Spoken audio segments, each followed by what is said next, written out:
Good morning. Thank you, John. That was beautiful. Come, come, whoever you are welcome here. Whether you believe in God all of the time, some of the time, or none of the time, you are welcome here. No matter what you think you believe, no matter what questions you may have, you are welcome here. This is a community of open minds, willing hands, and loving hearts. Good morning. I am Caitlin Collins. My pronouns are she and her. Welcome to everybody who's here with us, who braved the snow. And welcome to everybody at home, hopefully still in their pajamas. We're glad you found us on Zoom. We also would like to extend a special welcome to anybody who's new. If you're here for the first or second time, we're so excited you're here, and we're looking forward to getting to know you.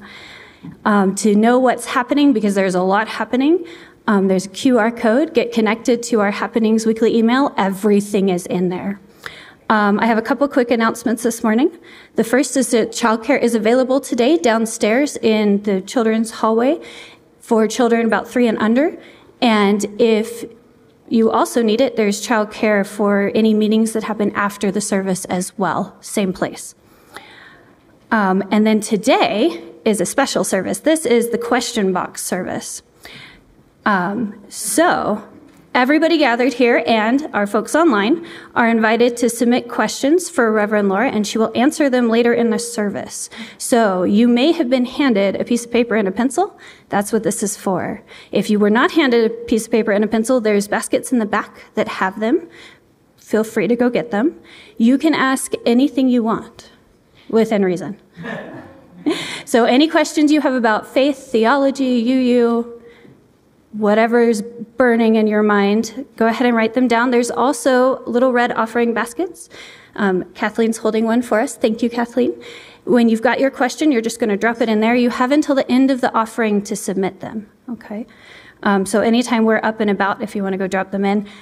For example, now would be a good time as we stand to greet everybody and share the warmth of community. Stand and sing 194. Faith is a forest. Okay, thanks.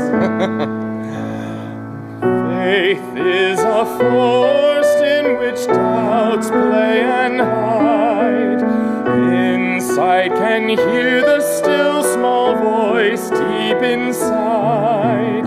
Web of life, may this thread I weave, strength and commitment to all I believe. Vision be my guide as I seek my way. Lead me into this tender day. Speak through me in all I do and say. Seeds of both weak and strong are scattered in air. Dignity shines undimmed by bigotry's glare. Web of life, may this thread I weave help me bear witness to all I believe. Justice be my guide as I seek my way. Lead me into this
chalice this morning.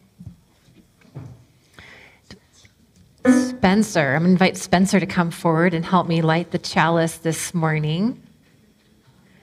So as we light our chalice, we light not just a candle in a room, in a single place, but we light this candle in solidarity with all of the other Unitarian Universalist churches that have done this for the last several decades. And we let that light then spread out into the world as a beacon of our values for love and justice. You may repeat our chalice lighting words with us as Spencer lights the candle. So we light this chalice for the warmth of love, for the light of truth, and the energy of action. Thank you. You may be seated.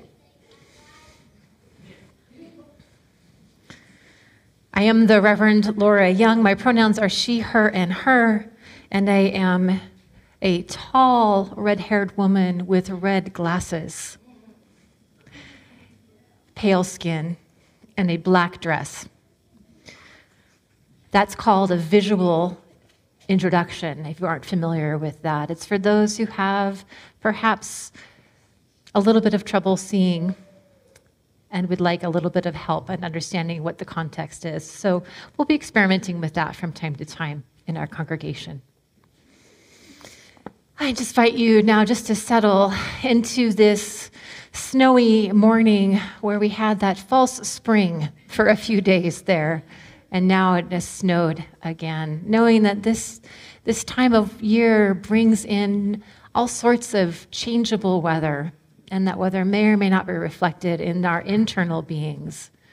And I encourage you now that whatever the weather is that is inside of you, may it meet with the calm stillness that is and can be this sanctuary, this community, and this time and this day.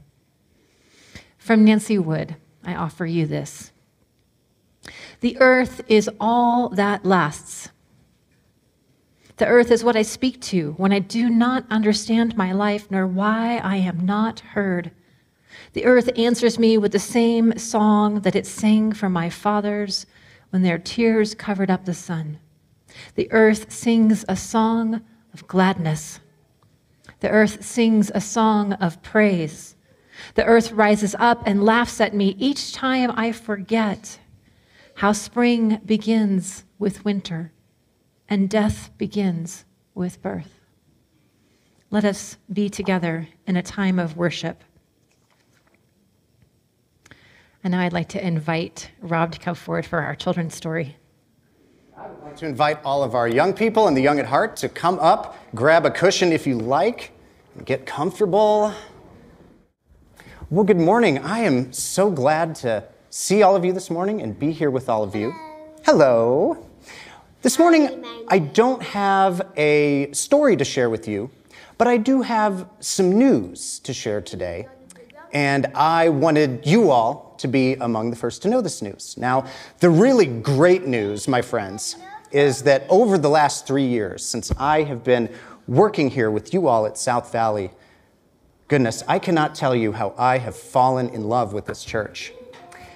I've been working in churches like this with kids like you for a really, really long time. And what I have found is that when I'm working in a church, it's also sometimes hard for me to feel like I'm in church myself, just in the kind of the regular way like you all. You all come and we listen to the songs and we participate, and I'm doing all of that too, but I'm also in my mind thinking about things and saying things that you all don't hear, but things like, oh, okay, goodness, I have to remember to turn my microphone on. And then I have to remember to give Caitlin my microphone before you all go downstairs because she needs it. And I forgot to tell Rick that there's this verse of a song that we're not doing. So these are all of the things that kind of swirl around in my head when I'm at church. And so for many, many years, even though I have loved being someone who has worked in a church, it is been the greatest job I have ever had. And if it's the greatest job I ever have, that will be pretty awesome too. But I'm also aware that I feel like I would like to I have a church of my own too. That's not just like a place where I work, but just a place where I can have a church. So this is what I've felt, that it's been hard for me to find a place where it's a church where I can work, but also feel like I'm at church. Well, friends, I want to tell you that that feeling changed when I came here. When I first came to South Valley 3 years ago, it was a service in the summer at Murray Park. And that day, I thought, wow, these are my people. And then I thought, whoa, double wow, this might be my church. And I think there are a lot of reasons why I started feeling this way about this church. Of course, the biggest part is all of you and your wonderful families and our incredibly supportive congregation here, and all of our church leadership who has been supportive of me. And I know that a big part of it also is that we have one of the best ministers in the association. We are so lucky. Now, last year, I finished up some school that I was doing, and school is kind of like work in a way, you know? And so when I was done with that school stuff that I was doing, I realized that I was going to need to be able to work a little bit more. And when you work for a church, there's only so much time that you can work, and being able to work a little bit more is what is going to work good for my family. And so I started something brand new that I have never done before with working with kids, because that is what I love to do. I love working with kids and teenagers. So last year I started working at an elementary school, like I'm sure some of you go to, helping kids learn to read, especially kids for whom English might not be their second language, or might not be their first language, excuse me. And this has been really rewarding, knowing that I'm able to make a difference in this way, like I feel that we all have been able to make a difference here. And so I would very much, even though I love this work that I do, working with kids, helping kids, and I want this to be my church. I feel that this is my church. I'm going to make a deal with you all. How does that sound? Get you a new playground? Oh, goodness, we've been talking about that for a long time. Oh, when I'm able to work a little bit more, maybe. I'm going to make a deal with you all, okay? Because I love this work that I do, and because I also love this church, I am going to, in a few months, first of all, we are going to have a really fun next few months here at the church. We have a stuffy sleepover coming up. You probably remember that. We have a family night where you're going to get to come here with your parents, and you're going to get to hang out. You're going to get to hang out with your parents. Your parents are going to get to hang out. We have some really fun stuff coming up. And after that, at the beginning of the summer, at our service at Murray Park in June, that is the day that I will say goodbye to you, just as your DRE, just in this job here at the church. And when you're someone who has worked for a church and then falls in love with that church and wants to go back and be part of that church, it's usually a good idea for that person to take a little break. And that way, the next person who is, I know, just going to be so awesome, who comes after me to do this work with you, will be able to feel like they have the same kind, are able to build the same kind of relationships with you all that you have with me. And then, after a little while, I am really looking forward to coming back here and just hanging out with you all. Does that sound okay to you all? Yes. Is that a deal? Oh, some of you said no, I know. Well, friends, I want you to know that I love you. And there are so many people in this room, in this community, in your families, in this world who love you. And we're going to have a really awesome next couple of months. And we're going to start right now. We're going to go downstairs. I heard something about oobleck happening downstairs. So today we are going to, if you would bring your cushions up here, we are going to go all the way down the stairs, all the way down the stairs, around the corner into our classrooms. Please wait for your teachers once you get down there. Really? That's awesome.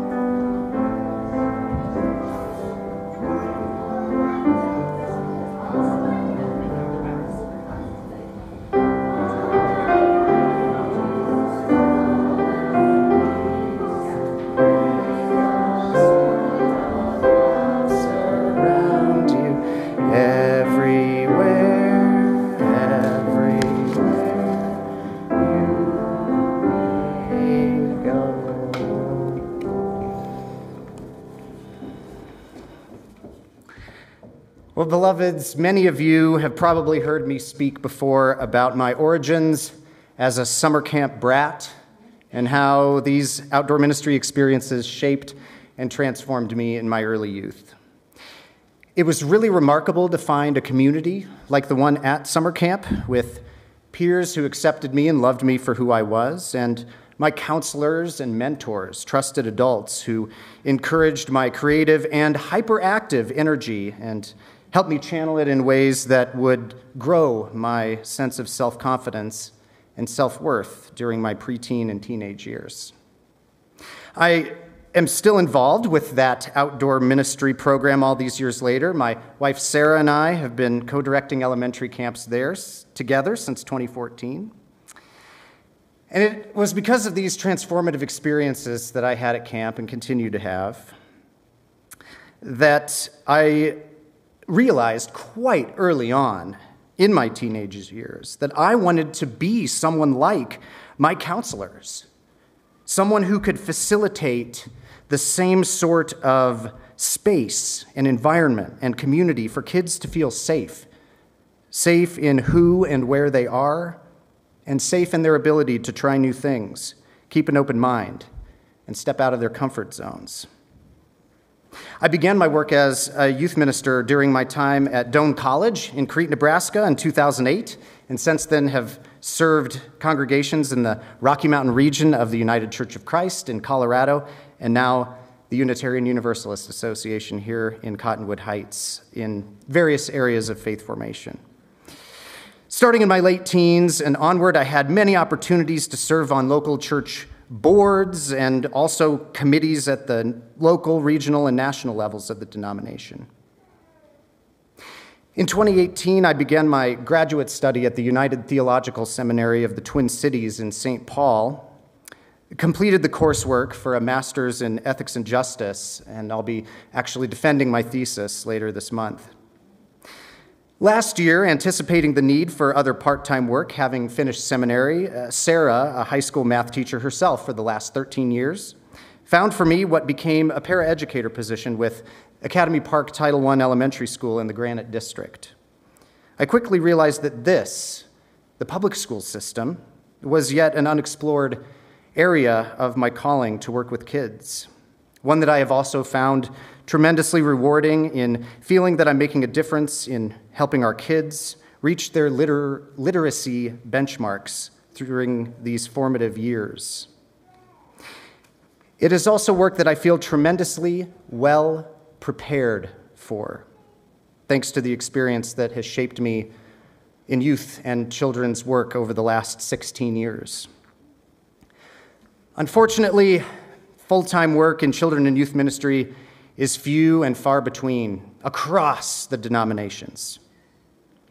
And almost certainly, if you find one, can require a cross-country move.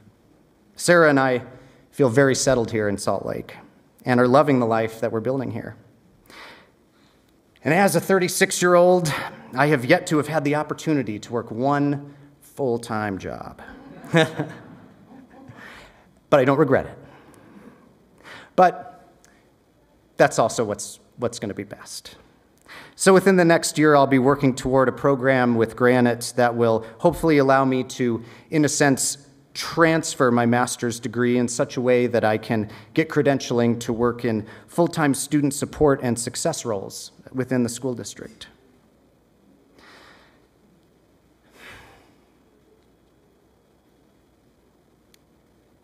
Words cannot convey the joy and gratitude and fulfillment that I feel, having been doing my dream job for the last 16 years.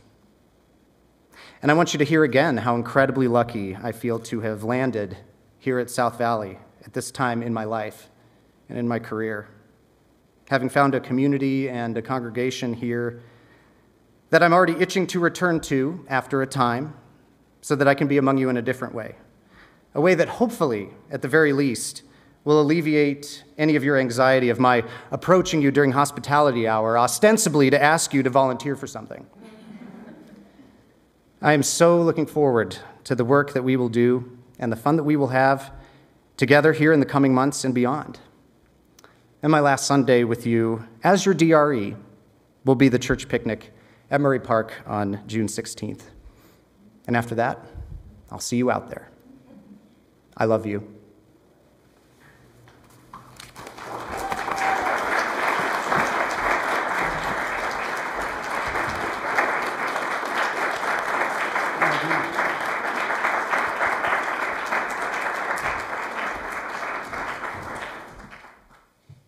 It has truly been a joy to work with Robb these last 3 years, and you are already missed.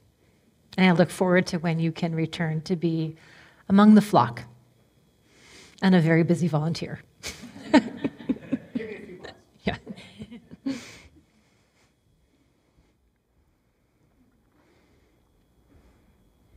This community, our church, and all of its ministries are only made possible by the gifts you give of your time, your talent, and your treasure.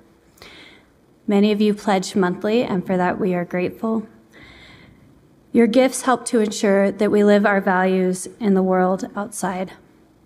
Part of our ministry includes sharing our offering with an organization that aligns with our values and principles. Today, it's the Samaritan Fund, right? Today, the offering is for our Samaritan Fund. I invite you to read our offertory words, and before we do that, I also want to remind you that if you haven't turned in your questions, you should do it during the offering. There are baskets in the back, go drop them in.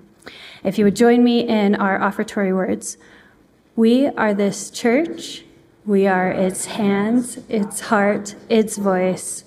Together we share the wealth of this community and sustain it with our gifts. We'll now accept the offering. I invite the ushers to come forward, and those at home are invited to use the giving link.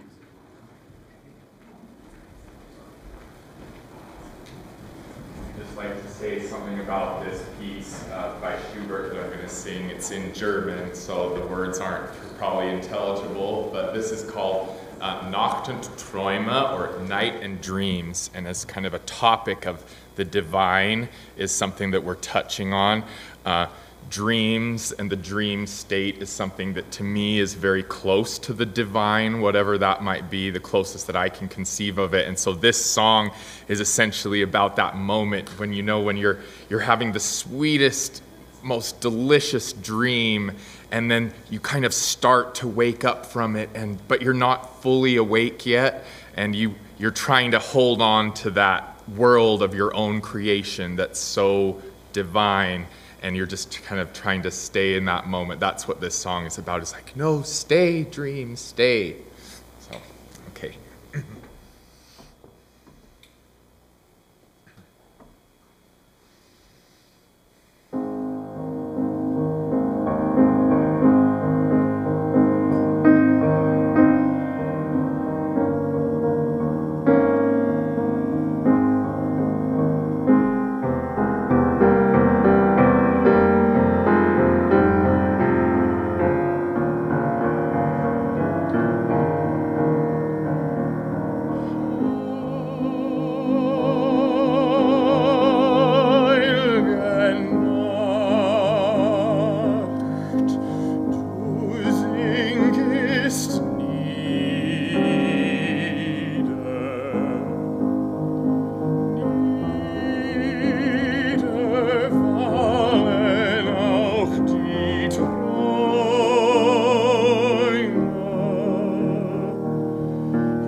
For all we have found the courage to give, may we be truly grateful. And may these gifts be a blessing to those in need in and beyond our community. The Samaritan Fund is utilized by people both within and around our community, and it helps to make that difference when tough times hit for families and individuals in our community. So this Sunday and a few other Sundays we'll be doing a direct offering, and all of these monies raised go directly to families in need. And if you need information about that, you know someone that's in need, or you yourself are in need, please just come and talk to me. I see a question in here, Caitlin, so I'm just going to take those questions out. Yep. It's not bad to have put them in here, but just, okay. All right, now I'd like to invite Kim Adams to come forward to speak for a few minutes.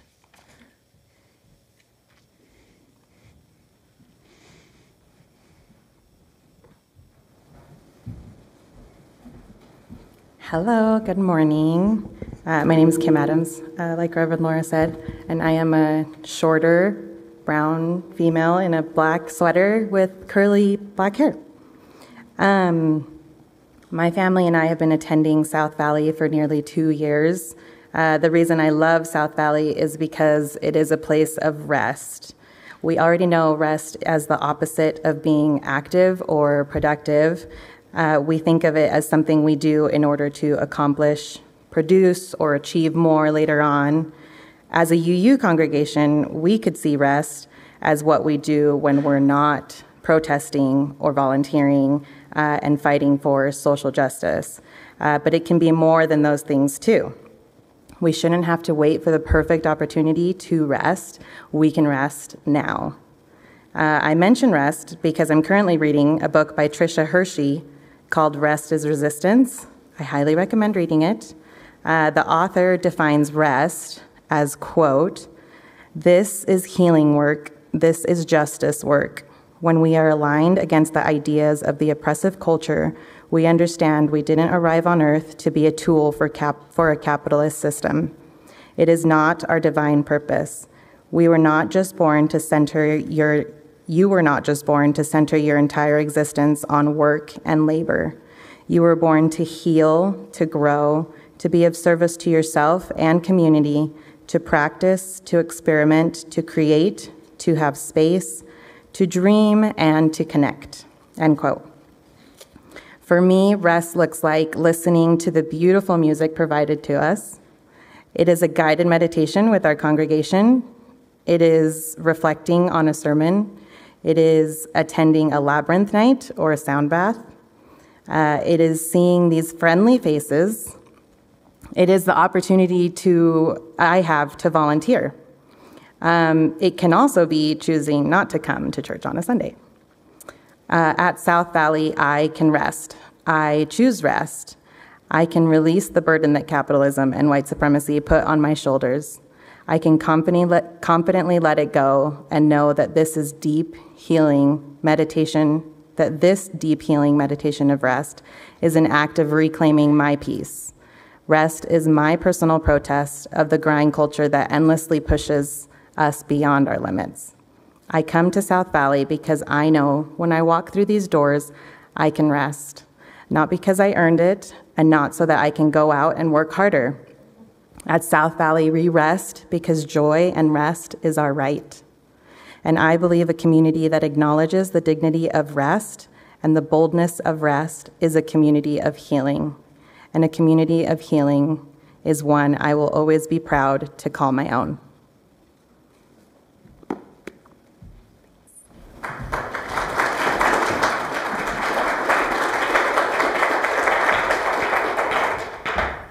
Thank you, Kim.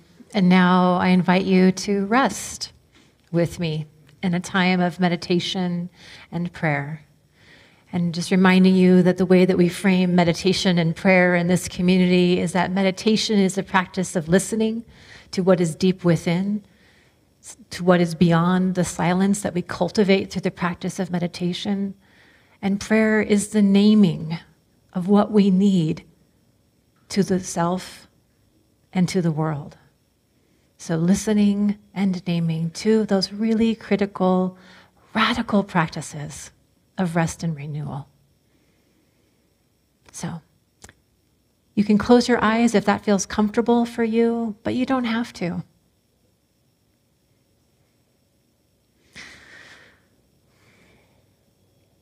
Spirit of life. Spirit of the wind that blows all the dust and clouds our vision. Spirit of the wind that brings fresh breezes. Spirit of the slushy streets of Salt Lake.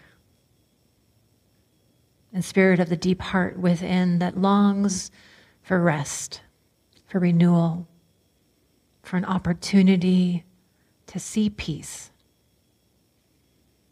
Spirit, we join our hearts, sometimes torn and tattered, sometimes bursting with new joy. We gather them and submit them here to the larger heart of the world, naming and asking for that which we need and that which we are called to give to the world. May our rest be resistance. May our resistance be resilience. And may in this way we be held in the beloved spirit that is this time and this place. Let us rest in that still, quiet space with one another.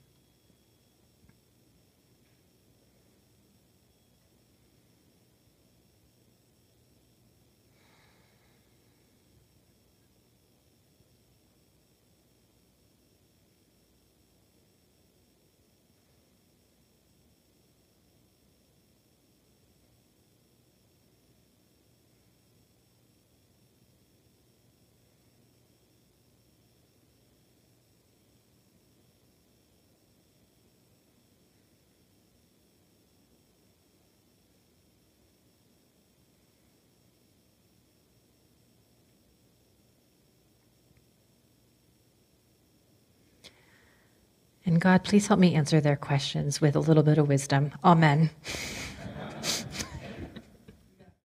Okay. All right, here we go. You ready? Yeah. Okay, question 1. Why do you think spirituality is still important today? Oh. I think spirituality is really different than religion. And so I'm curious about that sort of dichotomy of that, because for me, religion is the cultural practices that we participate in, and spirituality is that thing inside of us that wants to be connected to self, to others, and to the world. And when I look across our ever increasingly secular world, I'm confident that the need for connection and for spirituality, for that understanding that we are more than just, as Kim rose up in her reflection, that we're more than just a tool for capitalism, that's not going anywhere. That's not going anywhere. Our spirituality is essential to our humanity. So I think it'll always be important, even if things like this fade away and create something new in the world. Okay. What do you believe about the afterlife? You know, there's some jokes about Unitarian Universalists about, you know, how many Unitarian Universalists does it take to change a light bulb? And then there's a whole triloquy about, you know, whether or not the light bulb agrees with that, and whether or not there actually is light in the world, and whether or not putting the light bulb in is a service or not a service to the rest of the people who might want light. And I think our perspectives on the afterlife are fairly similar to that. In this community, you are invited to be on that journey. None of us knows what happens after we die. We know that we die because we can observe it with our own eyes. None of us knows what happens. I think, and it's not to say that, you know, believing in the afterlife is some sort of like protective impulse because we can't deal with our existential crisis. I hate that kind of theology that would like to suppress that. I think we have deep questions about who we are. And we have a deep longing, I think, in some part, to be connected with family and friends, that this can't just be it. We have that deep longing. And this is a place where you can be with that longing and come to your own conclusions over time. I spent a lot of time in hospice, and so I will offer this. I don't think there's anything to be afraid of. I don't think there's anything to be afraid of. I think death is just what it is. And whatever it is, it's going to be okay.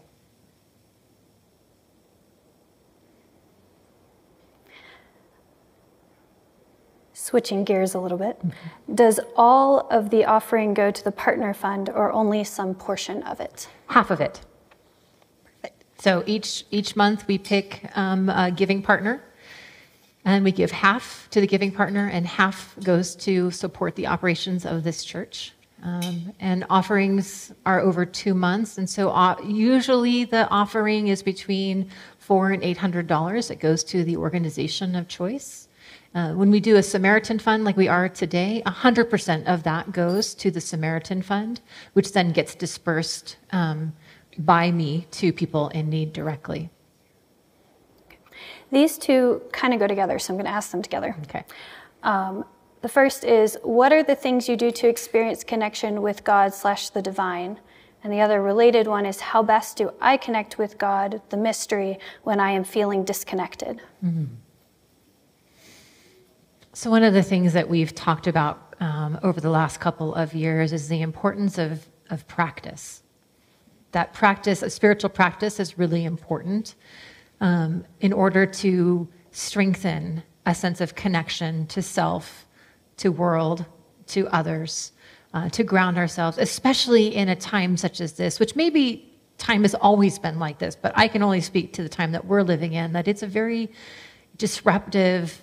There's a lot of interruptions. There's a lot of trauma in the world that is both collective as well as individual in our lives. There's a lot of good change happening under the surface. Like we're starting to, I think we're sort of on this cusp right now of racial and sexual justice really coming to a new place. And that is in part why we're seeing such a strong backlash against that, because we're actually being successful. I want to plant that in your head. And so practices such as meditation, prayer, coming to church, being out in nature, and going for a walk or a swim, or being in your garden, or sharing time with friends and family, these things can become a practice on their own. It's not that everything's a spiritual practice. It's not. A spiritual practice is something that you take on specifically in order to train your body, your heart, and your mind to be still. So going to the gym is not spiritual practice, but going to the gym or exercising is important for your physical health. Meditation is something that you do when you are on an everyday basis trying to build your capacity for stillness. Because it is from that place of stillness that when the storm washes into your life, either a personal storm or a collective storm, that you will then be able to draw upon this deeper well of presence and respond in a better, more nuanced, more compassionate way.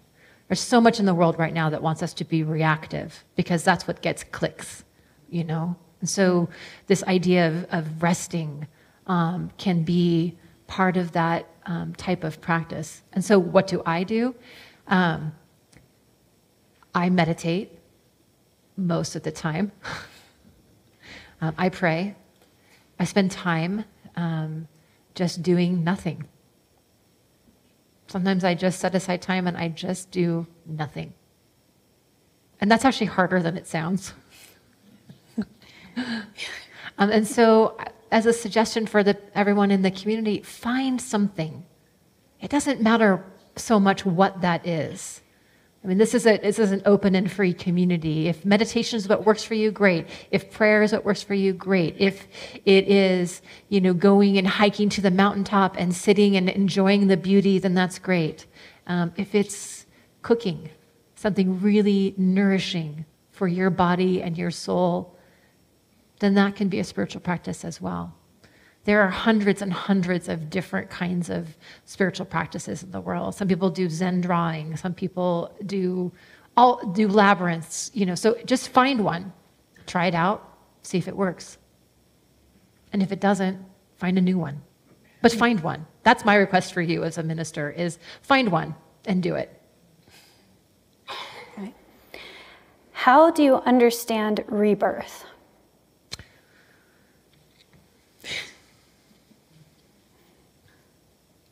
So my personal theology or my UU minister theology? It's not specific. So I'm going to go with UU minister theology. Yeah.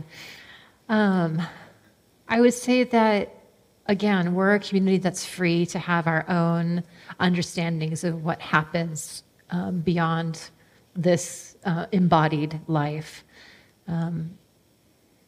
So it's really up to you. I know that seems like a sidestep answer, but I don't really have a definitive answer. Like, you're free to believe and to practice that there is an afterlife, that there is a rebirth. Many traditions around the world have a very active theology and an active cosmology in which that birth and rebirth is very much part of the human journey. And if that has resonance and meaning for you, then follow it. Follow it deeply and see where it takes you. See what doors it opens up for you. And if that is the kind of theology that sort of shuts the door for your exploration, then don't worry about it. It's not for you. I think if it is similar, like on a Sunday morning, you'll come into the congregation and I'll be preaching about something, and maybe today that message was like, for you. But maybe someone else in the congregation was like, that was the best sermon ever, right?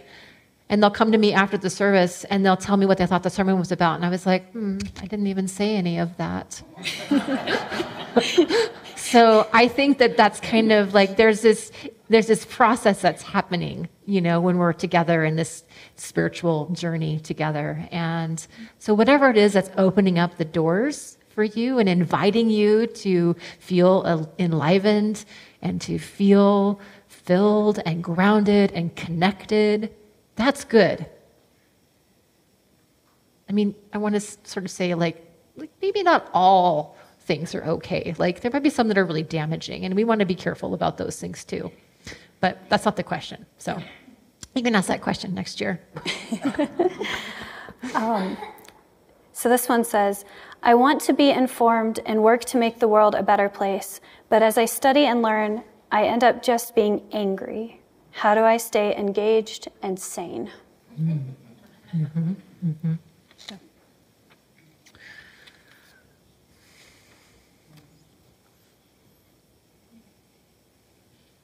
I think that's the work, right?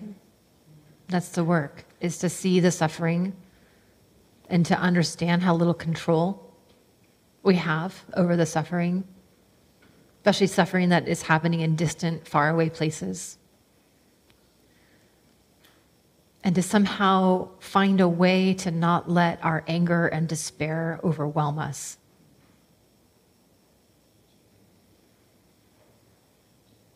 I think that's the work. I think it's about understanding that we can't do everything, but we can do some things. I think there is a tendency among liberal people to be really busy and to think that being busy is the same as being committed to justice. And I know that I have struggled with that personally in my life, and I've in many conversations over the years with you and with other UUs, this sort of desire to, like, well, what should I do? Like, just tell me, Reverend Lora, like, what should I do? Like, is there something I can do to sort of solve racial injustice? The answer is no. There's nothing to do, because it's not about doing. It's about being. It's about being in relationship with each other. That is so much harder than just doing. And so if there's anything that I would invite this congregation to be, it's to be in relationship with each other. And from that being place, we can decide what to do. But it's not the opposite. Many of us in this culture have this sort of hustling for our worthiness kind of mentality. We sort of hustle in order to prove that we're worthy of rest, that we're worthy of, the things that we have. And I just want to invite us to just sort of resist that. Because those things are meant to distract us from the real work of actually just being with each other. Being with each other. On the subject of being with each other, how can I maintain a deep spiritual connection with someone who has very different beliefs?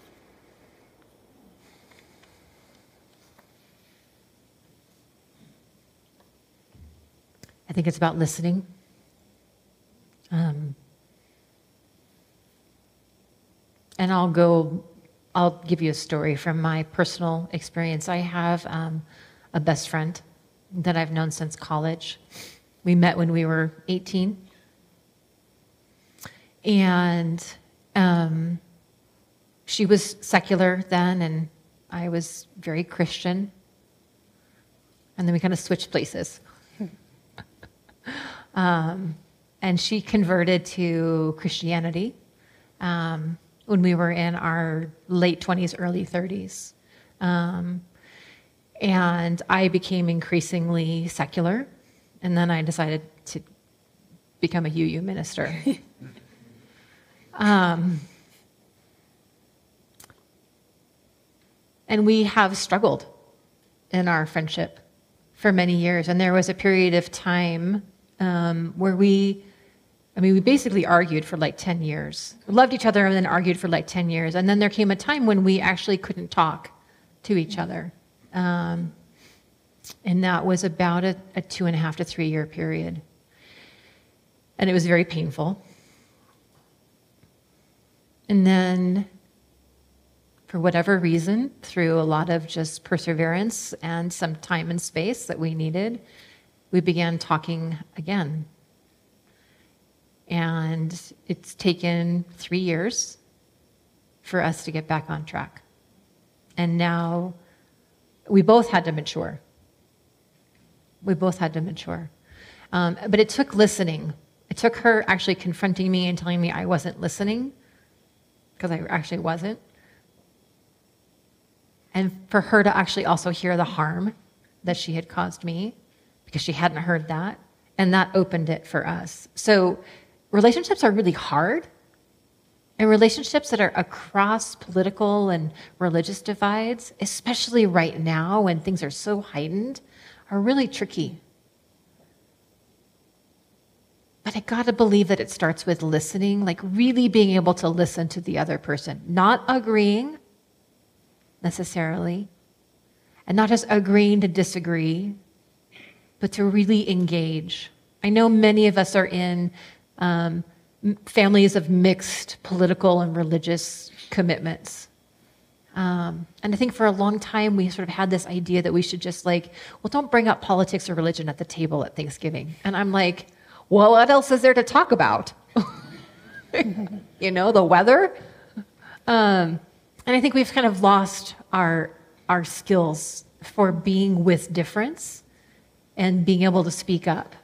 And to do it in a way that is constructive. So it takes a lot of skill, and it takes, I think, a lot of learning, and I think that's part of what we can also do as a community is support each other in having those kinds of conversations. And it's not about trying to just bridge the divide, because the divides are real, and they're also completely false at the same time, right? To kind of dig into that a little bit deeper, I have a conservative family. They say things that make me so upset. Racist, homophobic, and transphobic comments. When I talk to them, they say they listen to the things I say, like, you should use correct pronouns.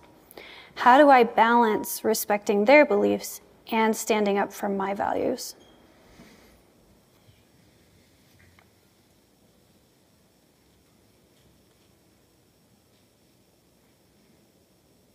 I'm not sure, to be honest.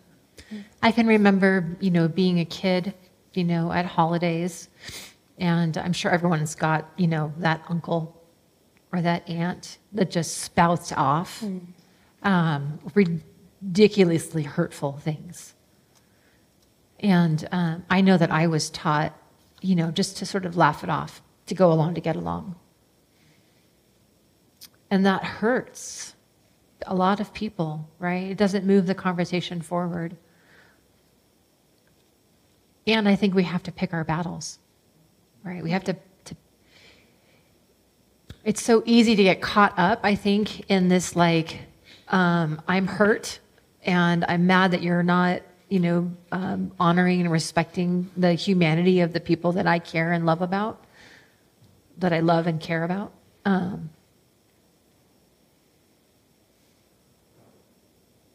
I think you got to just do the best you can. I'm sorry I keep drawing on Kim's thing about rest, but it really landed with me. It's also okay to rest.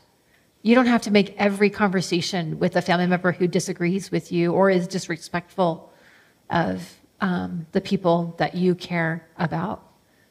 You don't have to make every conversation about that. And you don't have to argue with them every single time. You can pick and choose. And I would recommend also that you take time to rest before and after those conversations, to take care of yourself, because it's a huge burden to carry. It's a huge burden to carry, and it's important, but it's huge. And I'm going to go a little off kilter and say, to the people in this congregation who identify as white, we have a huge burden to carry. We have the huge burden of communicating with our white counterparts the truth about the harms that have been caused by colonialism and by marginalization. That's our work to do. It's not on the back. It's often put on the plate of black and brown people. And I think it's our job to take it off of their plate and go, no, that's my work to do. And you have to rest, because that's hard work. It's hard work. And I would even extend that and say to those of you in the room who are straight, take that work off the plate of your LGBTQ counterparts. Wherever it is that you find yourself in the privileged position, whether you want to be in that position or not, seek to take that work off the plate of the people who are otherwise forced to carry it for the whole of the culture. That's a radical act, right? Allowing the black and brown and LGBTQ people to rest, that's a radical act.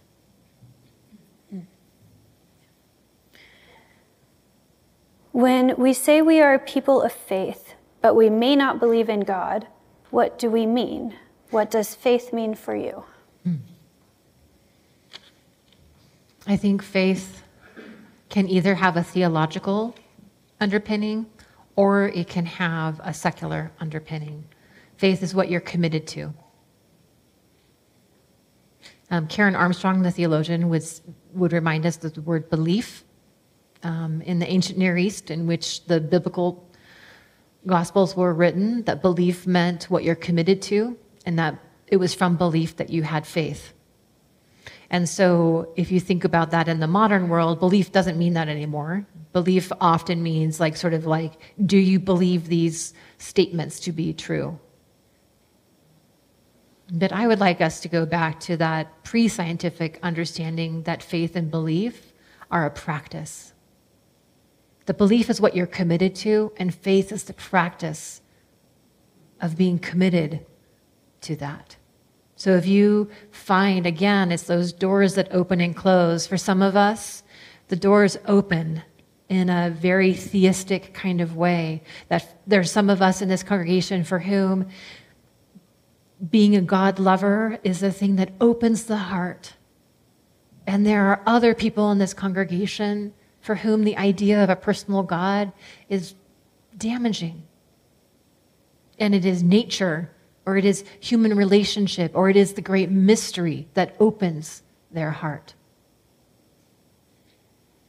And you're lucky enough to be in a congregation that welcomes and honors both and just wants you to thrive. If polytheist means honoring many deities and pantheistic means honoring all deities / spirits, what do you call a theism that is fluid depending on the viewpoint of the atheist or agnostic? Okay, can you repeat the question? Would you like to read it? Okay. If polytheist means honoring many deities.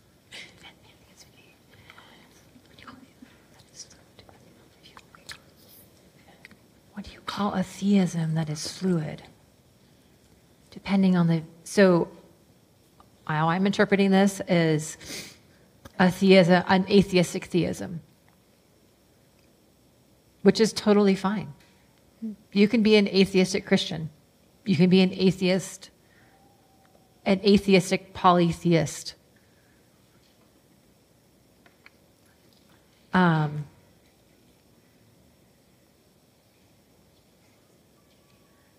think in our current time and place, being an atheist has gotten a lot easier in the last 20, 30 years. It used to be that it was very difficult to be an atheist. People, thought you were like a redhead and you didn't have any soul.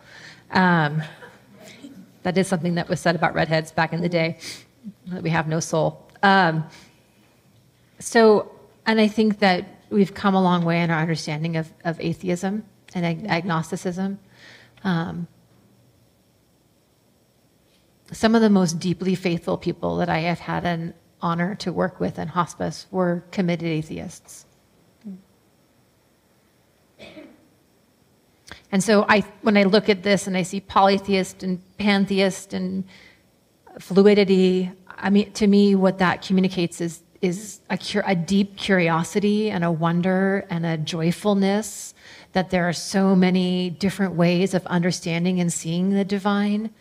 And I just would encourage you to just delight in that, and to try it on and see if it opens the doors of your heart. And it might answer some of your questions for a while, and then, gosh golly, you'll probably change your mind and have to move on to something else. But that's part of the journey, is the constant learning and growth and inquiry. Sometimes people have said about UUs that we don't have a theology, or that we can't decide. And it's not that we can't decide, it's that we don't prescribe it. The way we prescribe is that you be on the journey. So be on the journey. Okay, we have time for one more. So you're going to pick the one, because it's 11:14 and I'm taking up too much of my time. Let's see. How about a UU one? Okay, and then I'll answer the rest in happenings, okay? What are the theological implications of the merger of Unitarians with Universalism? How is the new theology different from either of the previous traditions? Oh, that's a great question. I have some books in my office for you. They're about this thick.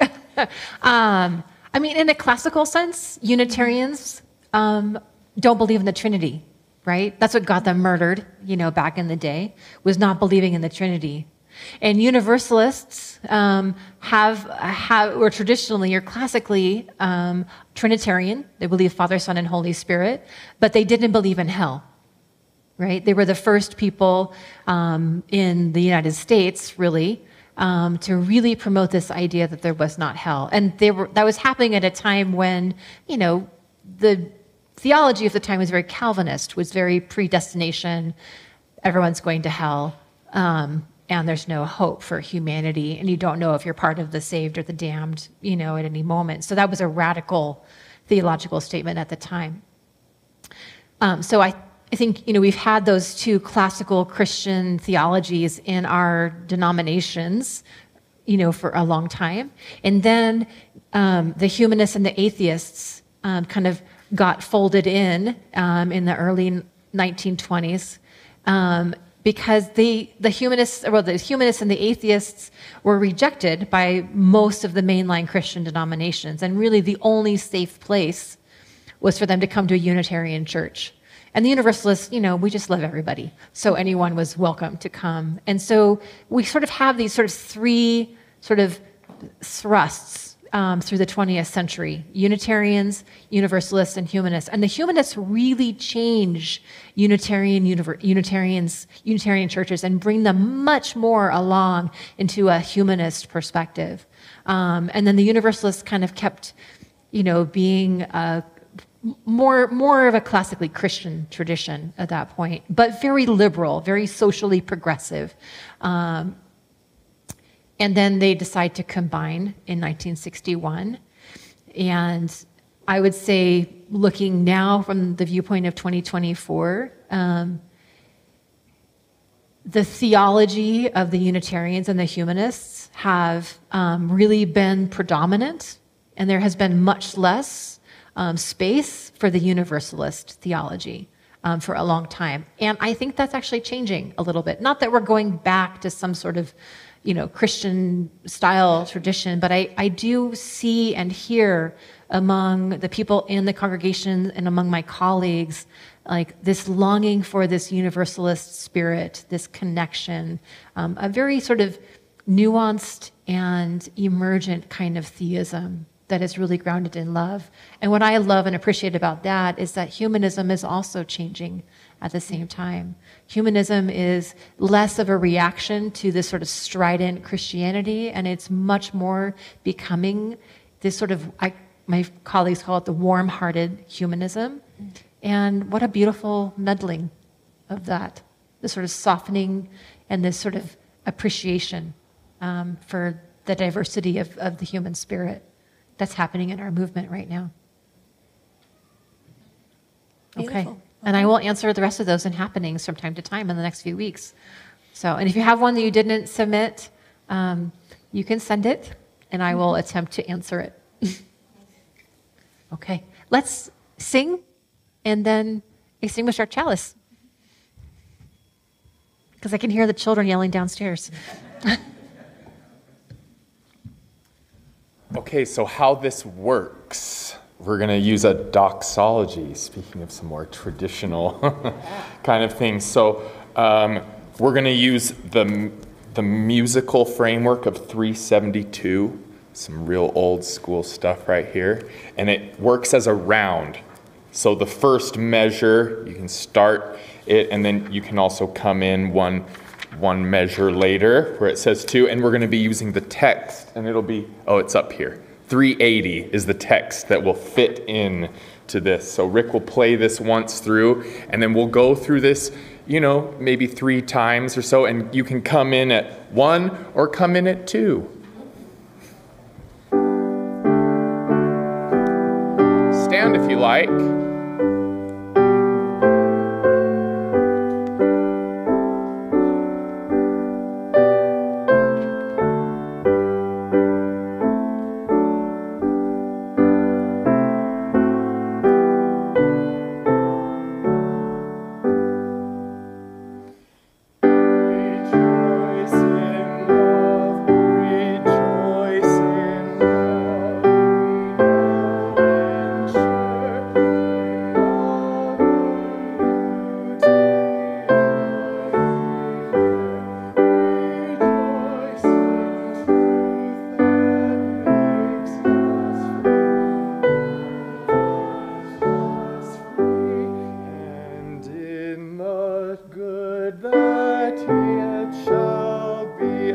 Again, come in on 1 or 2. Ready, go.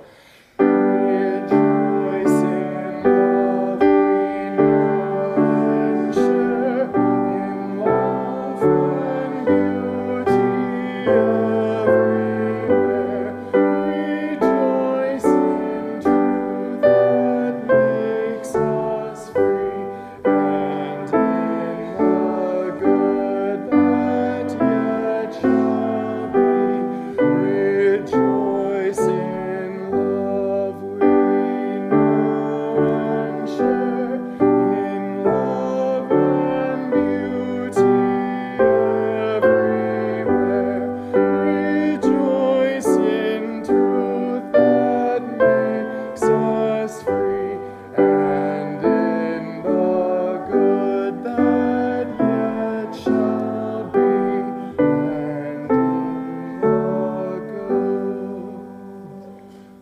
job, everyone.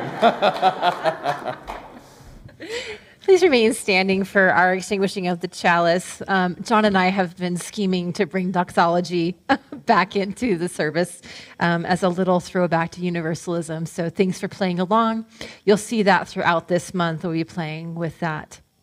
So let us extinguish our chalice, but not the warmth of love, the light of truth, or the energy of action, and we hold each other in our hearts until we meet again. Please be seated. And as you go forth, my good and lovely people, I draw upon the words of Hildegard of Bingen, who said she wants to hug all of you for your green, radiant, glorious beautiness as a human being and as a human population. And so she would say, God hugs you. And I would say, the mystery hugs you as well. And let that be enough for today.